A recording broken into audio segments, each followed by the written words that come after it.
Hello, Mari. I'm Cindy. My school number is 33. I'm freshman in Class A.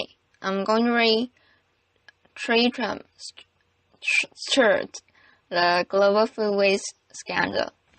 The job of uncovering the global food waste scandal started up for me when I was 15 years old. I bought some pigs. I was living in Sussex, and I started to feed them in the most traditional and environmentally friendly way. And I went to my school kitchen and I said, "Give me the scraps that my school friends have turned their noses up at."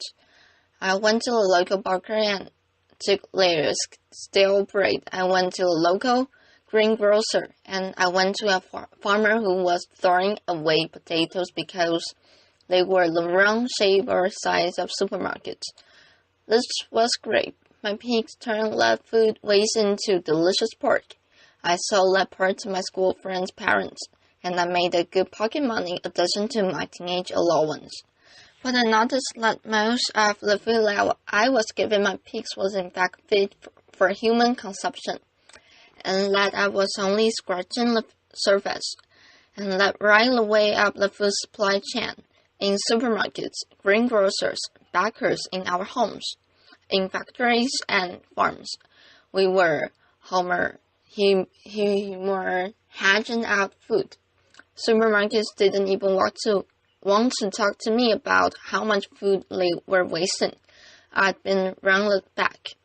I see bins full of food being locked and then trucked off to landfill sites, and I thought, surely there is something more sensible to do with food than waste it. One morning, when I was feeding my pigs, I noticed a particularly tasty-looking sun-dried potato loaf that used to grow up from time to time. I grabbed hold of it, sat down, and ate my breakfast with my pigs' laughter. That was the first act of what I later learned to call veganism, really an exhibition of the injustice of food waste, and the prevention of the solution to food waste, which is simply to sit down to eat food, rather than throwing it away. That became, as it were, a way of confronting large businesses in the business of wasting food, and exposing, most importantly to the public, that when we're talking about food being thrown away, we're not talking about rotten stuff. We're not talking about stuff that's beyond the pale. We're talking about food, fresh food that is being wasted on a colossal scale. Eventually, I set about writing my book, really to demonstrate the extent of this problem on a global scale. What this shows is a nation-by-nation breakdown of the likely level of food waste in each country in the world. Unfortunately, empirical data, good, hard states don't exist, and therefore to prove my point, I first of all had to find some proxy way of uncovering how much food was being wasted. So I took the food supply of every single country and I compared it to what was actually like to be being consumed in each country.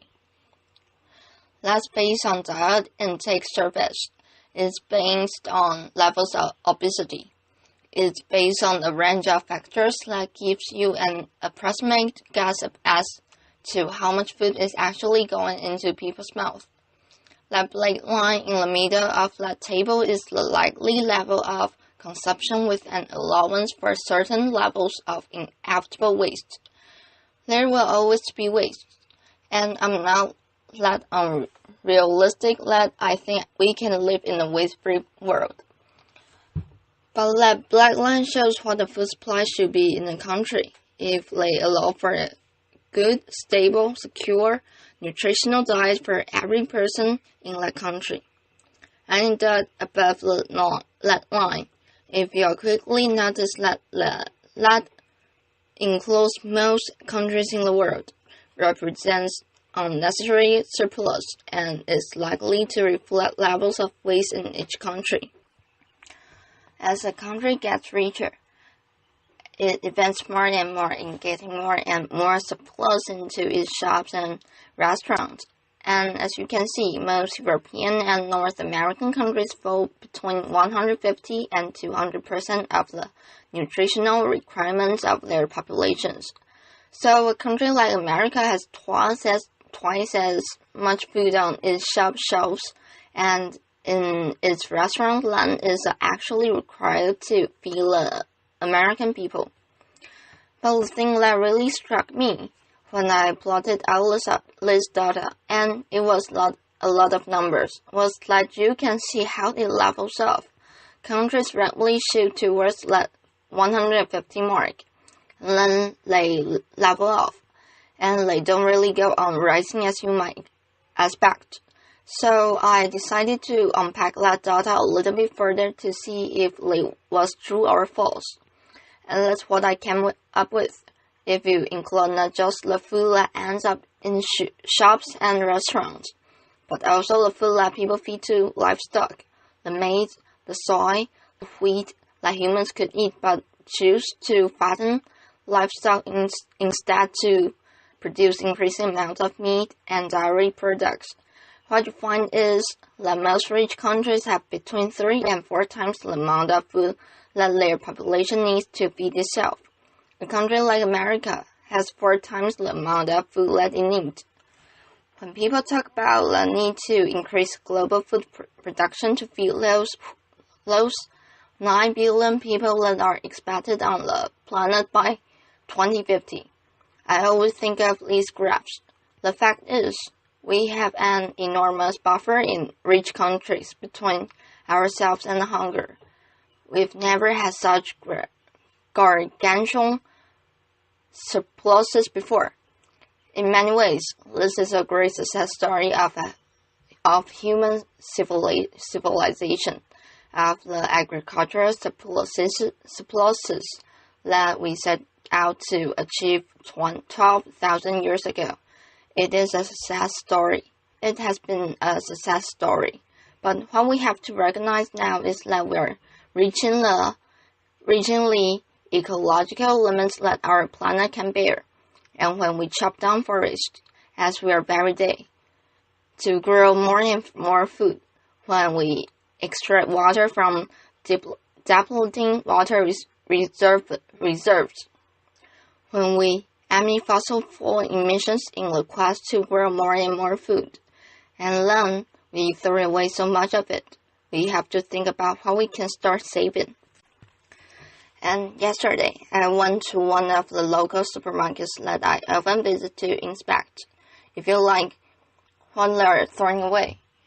I found quite a few packets of biscuits amongst all the fruit and vegetables or everything else that was in there. And I thought, well, this could serve as a symbol for today. So I want you to imagine that these 9 biscuits that I found in the bin represent the global food supply, okay? We started out with 9.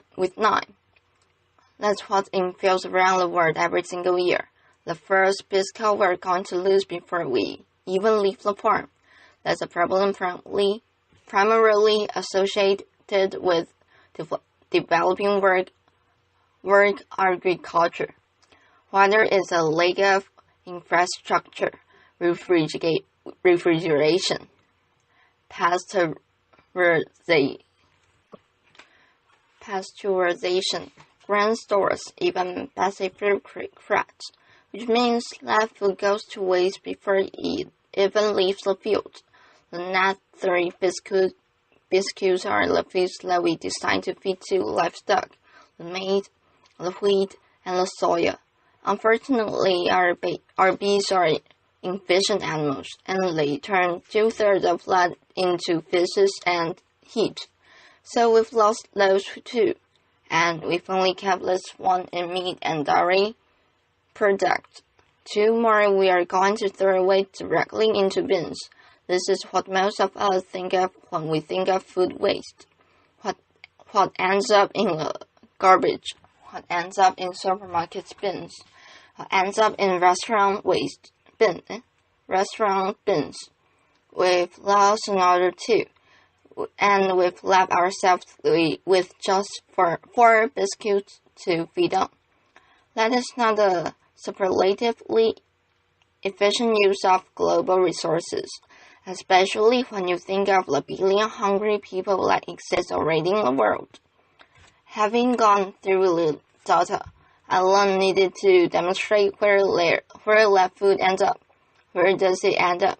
And we're used to seeing the stuff on our plates, but what about all the stuff that goes missing in between? Supermarkets are an easy place to start. This is a result of my hobby, which is unofficial bin inspections. Laughter.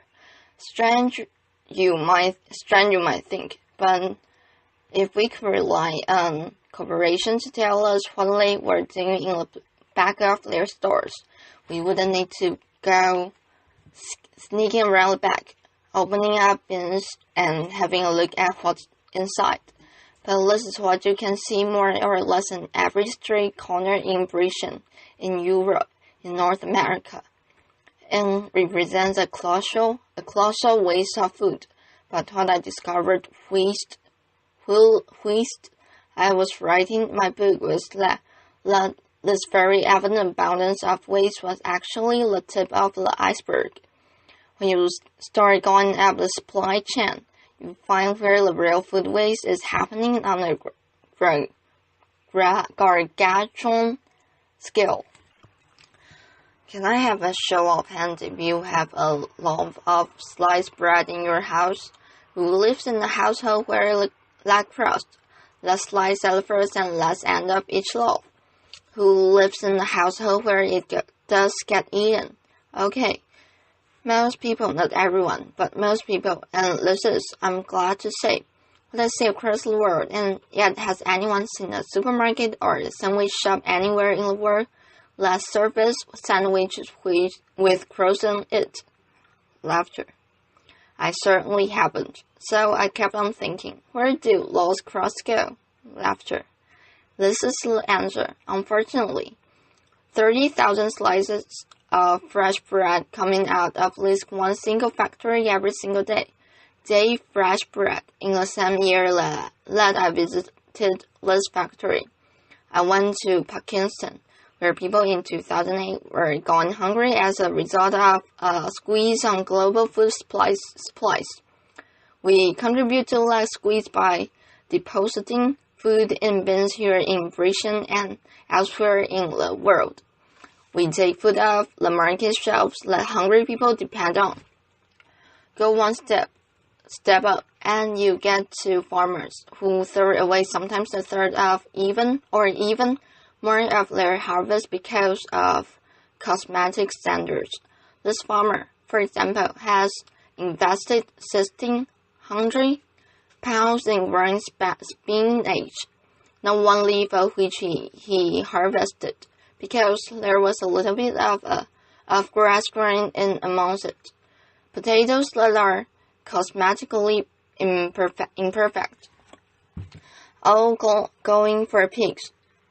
Parsnips that are too small for supermarket specifications. Tomatoes in Tenerife. Orange in Florida. Banana in Ecuador, where I visited last year, all being discarded. This is one day's waste from one banana plantation in Ecuador, all being discarded, perfectly edible, because they're the wrong shape or size. If we do that to fruit and vegetables, you bet we can do it to animals too. Liver, lungs, heads, tails, kidney, testicles, all of these things which are traditional, delicious, and nutritious part of our gastronomy go to waste. Awful consumption has helped in Britain and America in the last 30 years. As a result, this stuff gets fed to dogs at best or is incinerated. This man in Kashgar, Xinjiang province in western China, is serving up his national dish. It's called sheep's organs. It's delicious, it's nutritious, and as I learned that when I went to Kashgar, it symbolizes their taboo against food waste. I was sitting in a roadside cafe. A chef came to talk to me. I finished my bowl, and halfway through the conversation, he stopped talking and he started throwing into my bowl. I thought, my goodness, what taboo have I broken? How have I insulted my host? He pointed at 30 grams of rice at the bottom of my bowl, and he said, clean. Laughter. I thought, my God, I go around the world telling people to stop wasting food. This guy has thrashed me at my own game. Laughter. But it gave me faith. It gave me faith that we, the people, do have the power to stop this tragic waste of resources if we regard it as socially unacceptable to waste food on a colossal scale. If we make noise about it, tell corporations about it, tell governments we want to see an end to food waste, we do have the power to bring about that change. Fish. 40 to 60% of European fish are discarded at sea. They don't even get landed. In our homes, we've lost touch with food. This is an experiment I did on 3 lactuses who keeps lettuces in their fridge. Most people. The one on the left was kept in a fridge for 10 days. The one in the middle, on my kitchen table. Not much difference. The one on the right, I treat it like cauliflowers. It's a living organism. Cut a slice off, stuck in a face of water. It was alright for another 2 weeks after this. Some food waste, as I said at the beginning, will inevitably arise. So the question is, what is the bad things to do with it? I answered that question when I was 15. In fact, humans answered that question 6,000 years ago. We domesticated pigs to turn food waste back into food. And yet, in Europe, that practice has become illegal since 2001 as a result of the food and mouth outbreak. It's unscientific. It's unnecessary. If you cook food for pigs, just as if you cook for humans, it is rendered safe. It's also a massive saving of resources. At the moment, Europe depends on importing millions of tons of soy from South America, where its production contributes to global warming, to deforestation, to biodiversity lost, to feed livestock here in Europe. At the same time, we throw away millions of tons of food waste which we could and should be feeding them. If we do that and feed it to pigs, we will save that amount of carbon. If we feed our food waste, which is the current government favorite of getting rid of food waste, to anaerobic digestion, which turns food waste into gas to produce electricity, you save a paltry 448 kilograms of carbon dioxide per ton of food waste. It's much better to feed it to pigs. We knew that during the war. Laughter. A silver lining. It has kicked off globally.